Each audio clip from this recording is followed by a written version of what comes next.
അമ്മയ്ക്ക് അർബുദമാണെന്ന് കേട്ടു. അമ്മയെ കണ്ടിട്ട് ഏറെ കാലമായി. ഞാൻ ചെല്ലുമ്പോൾ കട്ടിലിൽ തലയിണകൾ ഉയർത്തിവെച്ച് ചാരിക്കിടക്കുകയാണ് അമ്മ. മുറിയിൽ ചില അയൽക്കാരികൾ ഇരിപ്പുണ്ട്.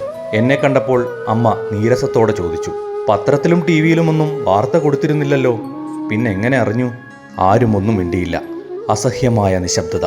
അല്പം കഴിഞ്ഞ് അമ്മയുടെ ശിരസിൽ സ്പർശിച്ചുകൊണ്ട് ഞാൻ ചോദിച്ചു, വേദനയുണ്ടോ? ഒരു പരിഹാസ ചിരിയോടെ എൻ്റെ കൈ മെല്ലെ എടുത്തുമാറ്റി അമ്മ പറഞ്ഞു, നീ കാരണം സഹിച്ച വേദനകൾ ഓർക്കുമ്പോൾ ഇതൊന്നും ഒരു വേദനയല്ല. അയൽക്കാരികൾ വിഷമത്തോടെ പരസ്പരം നോക്കി. ഞാനൊന്നും മിണ്ടാതെ ഇറങ്ങിപ്പോന്നു. ഒരു ദിവസം വെളുപ്പാൻ കാലത്ത് ഫോൺ വന്നു. അമ്മ മരിച്ചു. എന്തൊരാശ്വാസം. അമ്മയെ അവസാനമായി കാണാൻ ഞാൻ ചെന്നു. കോടി പുതച്ചു കിടക്കുന്നു. ഞാൻ അല്പനേരം കാൽക്കൽ നിശബ്ദനായി നിന്നു. കുറച്ചു പണം അനിയത്തിയുടെ കൈകളിൽ വെച്ചു കൊടുത്തു. ശബ്ദം താഴ്ത്തി പറഞ്ഞു, ശവസംസ്കാരത്തിന് എൻ്റെ വക. ഏട്ടൻ ഒന്നിനും നിൽക്കണില്ല അല്ലേ? അവൾ ചോദിച്ചു. ഇല്ല, ഞാനൊന്നിടറി. അവൾ വിഷാദത്തോടെ ചിരിച്ചു. അവൾക്ക് എന്നെ അറിയാം. ഞാൻ നേരെ ആലുവ മണപ്പുറത്ത് വന്നു. ആൽത്തറയിലിരുന്നു. പ്രഭാതമായി. മുന്നിൽ നദിയുടെ വായ്ത്തല തിളങ്ങി. ഉച്ചയായി. സന്ധ്യയായി. ഞാൻ നദിയിൽ മുങ്ങിക്കുളിച്ചു. വസ്ത്രങ്ങൾ പിഴിഞ്ഞെടുത്തു. തിരിച്ചു പോരുമ്പോൾ മനസ്സ് ശൂന്യമായിരുന്നു.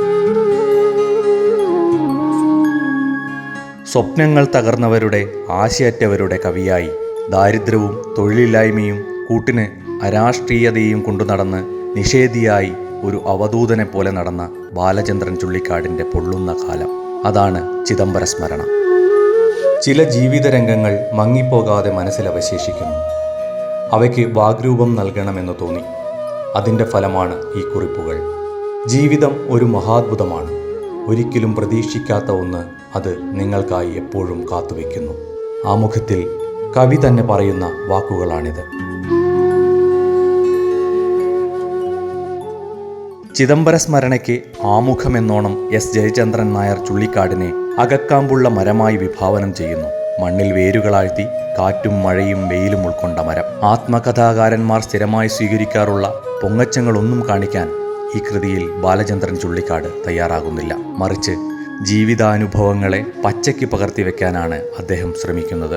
ദാരിദ്ര്യത്തിൻ്റെ കൊടുമുടിയിൽ തിരുവോണത്തിന് ഒരു വലിയ വീട്ടിൽ പിച്ച തേണ്ടി ഭക്ഷണം ചോദിക്കുന്ന ഇരന്നുണ്ട ഓണവും, ഭാര്യയെയും ഡോക്ടറെയും ഭീഷണിപ്പെടുത്തിയും സ്വാധീനം ചെലുത്തിയും സ്വന്തം മകനെ ഗർഭഛിദ്രം ചെയ്യുന്ന ഭ്രൂണഹത്യയും, പോലീസുകാരനോട് രക്ഷപ്പെടുത്തിയ വേശ്യയെ വീട്ടിലേക്ക് കൊണ്ടുപോയി ഭാര്യയ്ക്ക് പരിചയപ്പെടുത്തുന്ന രാത്രിയിലെ അതിഥിയും തുടങ്ങി മനസ്സിനെ പൊള്ളിക്കുന്ന അത്യുജ്വല രചനയാണ് ചിദംബര സ്മരണ.